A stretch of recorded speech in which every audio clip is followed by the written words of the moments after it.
So na visau enda sana rai wakila karungo na kene talano enda vi tambayan baki.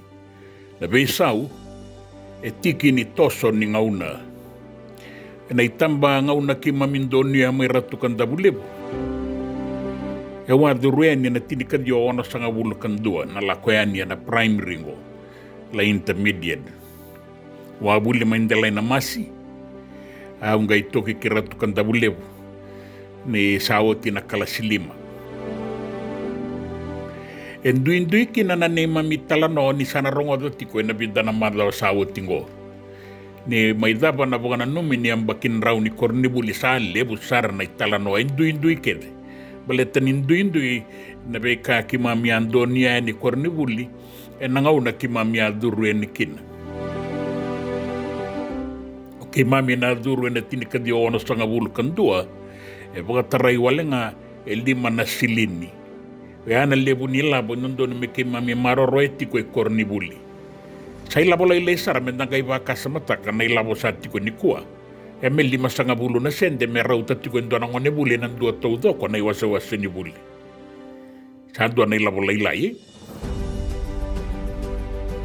Yoya ala ki maroroi may gayin daw sto limay ni sabaka raw sereki na buli. Madaw ni sereki kima misangale ki kautamay maroroy tu kornibuli na lima sa ngabulo na sende se enangaw na ya lima na silini na ilabo ni mbolatangani. Gome raw tapos nakasar nga na ibondo-bondo may London ni kisuba enangaw na ni sereki lima na silini na ibondo-bondo ng basin ni Yasay safety first. Bakakin na ng basin ng Ganggaram do tala na kamban. So nangon eran daw taurila bo na meli. Sa bakawian na meli. Kaya daw kadibaki may nangaw na ni kana kimamisabi katundalinga kito nangon. Kimamisabi kila kasar na ilabo era taura. So, ya ningay suka na kana ya ningay uti na kana kimamisabi suka ya kia ni kimbure. Taborak.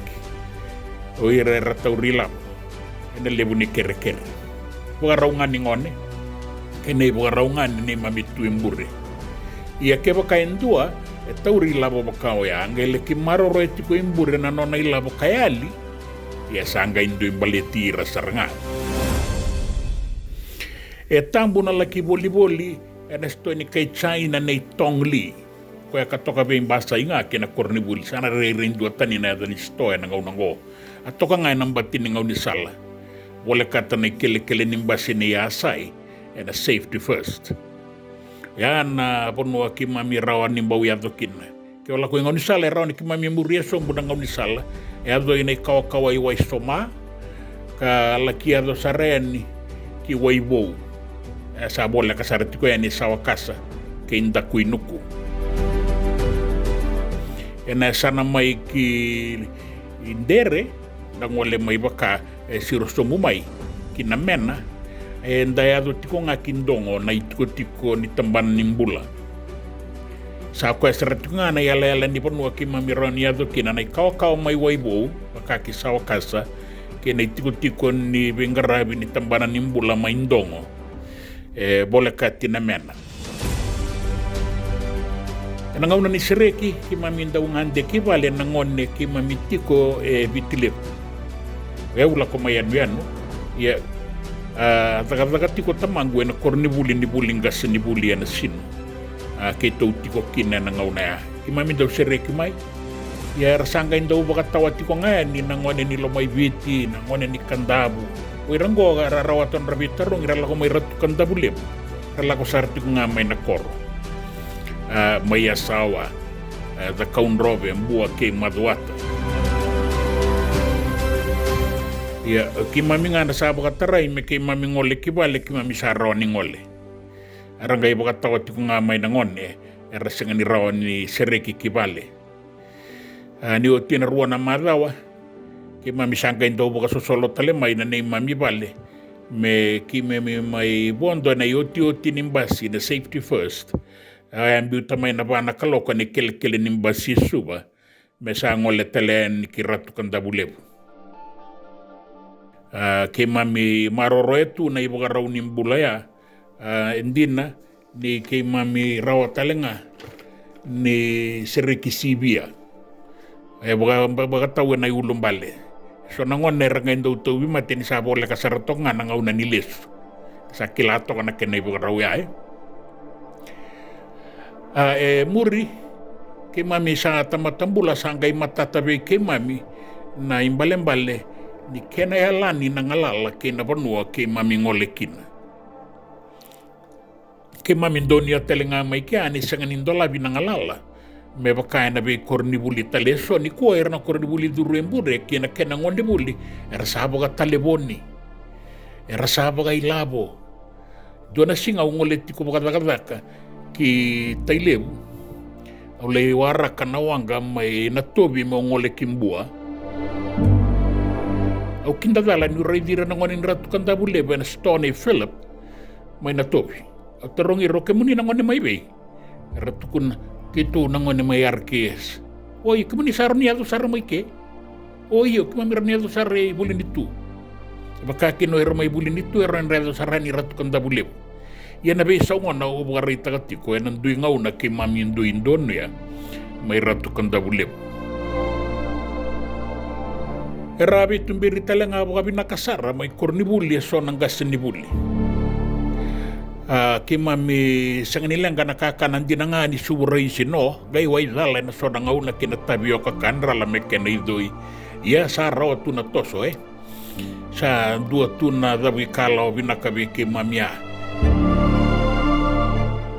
nikua rasa kana buaka babi mai ratu kanda bule be babi sarngai kurni bul na buaka di satu ina kenan bai ya ke mami na ngauna buaka ki mami ngai mboi da saranga di sabu harus rekina buli di tabana embaki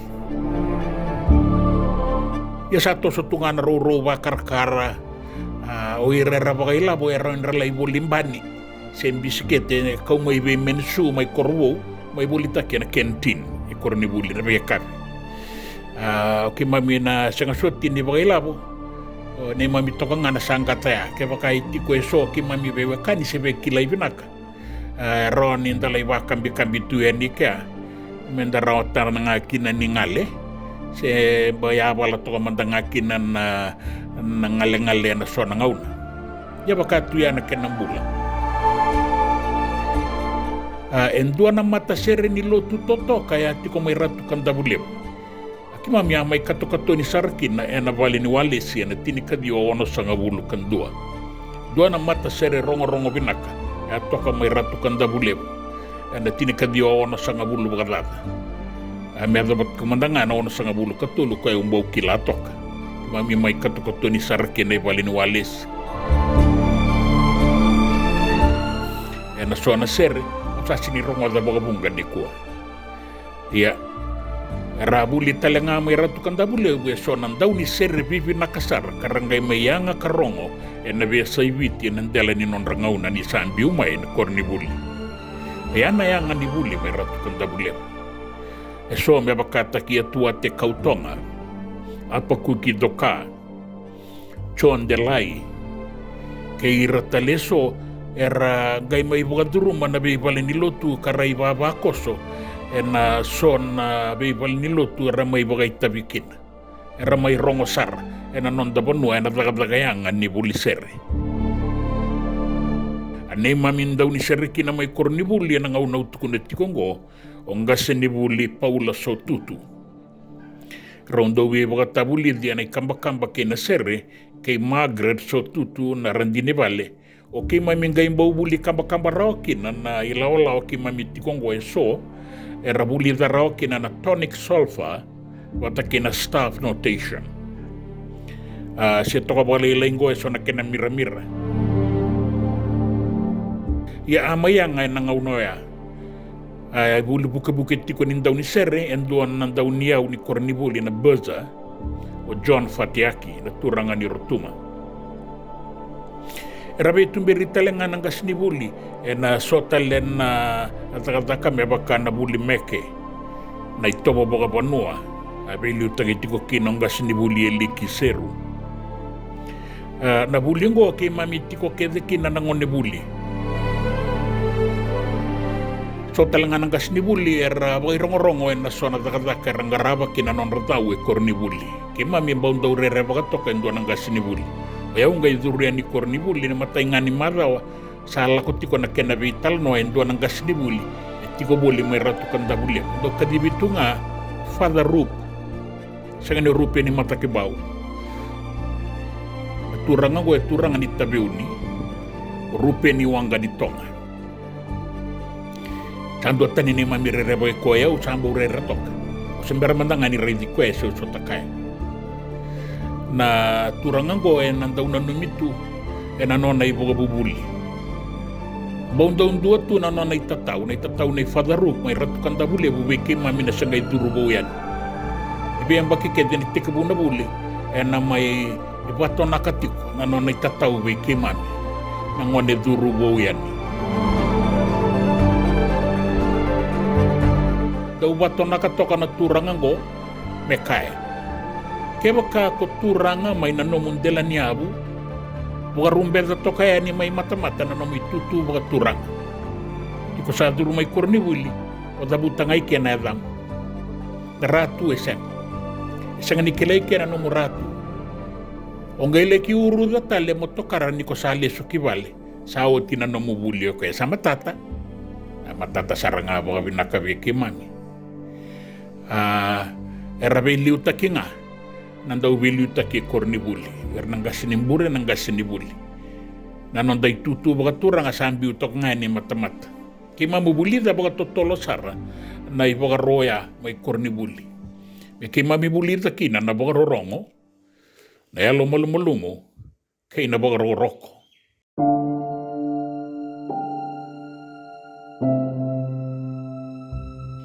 Itaw dati ko nanon ay tataw, naturangan ko hanggang may wirira to kaya ni baka malwa, nanon ang gano ya. Ang gano yan ko talibata, tulo ng gano ya, mera to talibata, gay may taura to kaya ni may wirira ka toka.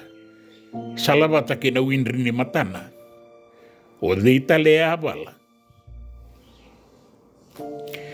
Eleo lipong gabi kimami nambi utamay na kornibuli, asayado ti ko ngayon nangaw ko kimami may bengarabia na mata ni tu, kay nabe tambana talebunga era kilay ni tubeira na isoli-soli ni nonra bingarabi au na numasara ndo na turang abuli talaga may ratukan da bulebu kiro may bitok kan ni binakasar na edana o ilay kuli ni nakilana turang ni way maro may nabure-bure abay rongo-rongo nanduan na ngaw na nanduan na bakang bese-bese abay dur may kornibuli iya amay nga sinibulit talaga kandaw ray buli sara doon na nga una sa laki duro na palimen di melewen na.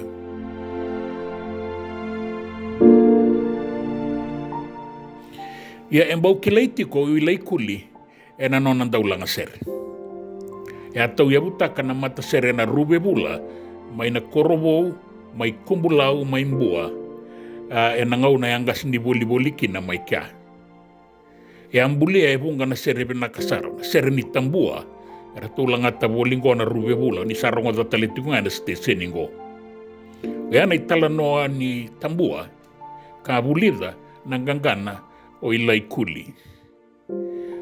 Dua tala na sere, diwa na yabangu o tubulikina, o bagalatia na wain reo riba, na sere ni wabu makaw may nausuri. Kaya na sere kay tolini, maramango endo na maramatotok ada utiko endo na kena itamba rokataki na wanga ni masese ni biti na ngauna sa gaimbuliki na biti na masese di ba madalata ka na maramango ilay kuli na nona serenga ikaya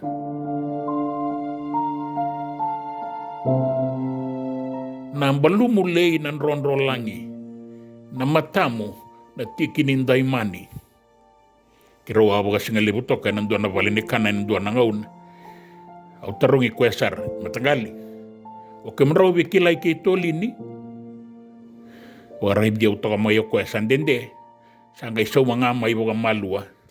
Sangay ni reza may namatango ray sarat tukitumba. Sangay tuko na nga may iyo. Dua na ngaw na ya. Ibong ganay talano kay irat tukanda bulib.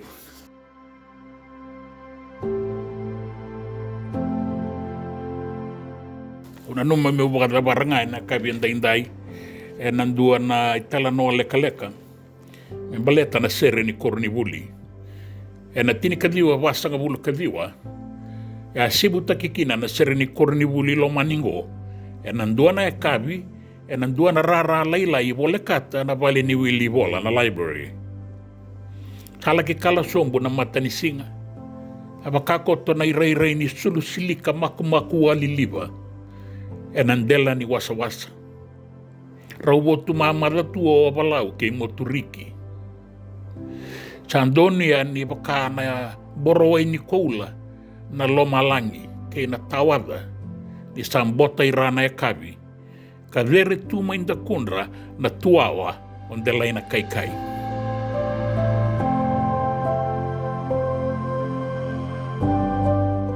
Sangai tekabu mea na natamai waka malua nan domo ni sere.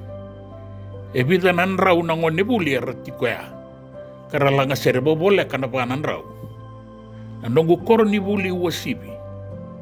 Era buka madala takatiko ena marabu ninraki ena e kabio ya. Nandomo ila nandau nibudu onga sinivuli ere masi tamanisau. Na pe iba kaya balati nindomo na ngone buli tu bakan dua sarangaki na ratukan tabulip. O era wabo kitu ngau ni sala o era tiko ibale era sabo ka tundalinga mera rongaba da isebu ni sere ni Kornivuli ngo. Andomo ni sere e rombota na Kornivuli karabu ka tundalinga tu na lewe ni koro mera rongaba baka binaka nanggangana. Era labeta na andomo na ngone buli e bidanan rau ni ralangata na dhimbi kei na marau na isebu ni noda sere ni koro gangana e kaya baka angone nongu Kornivuli wasivi. Moni rongoda na lewe ibiti. Munde ni dhangi endau kena indivi. Yandi raya awatu ki moturiki. Isa lei na dila nivula. E momosi na elongu nyuna numa. Na nonrabosa na vei kambula. Senga tale me kemu i karua. Na kena i tale. Delai na kai dera sara. Kambu atu na kena vei mbamba. Wakadiri loloma ninda ukinda na mataka kani raya watu ki wasa. E botu mamada e matangu na wasa. Kapoka lindi marabu tu. Mai muri ni mundreba na dangi tokalau mai mbaravi. E kaya talengani be iniu bina kandina. Na mbaravi kay tailebu ni singa. Ruindomoni ninda unromo na singa. Au sadaba ike. Biada barang tangau na kataraba.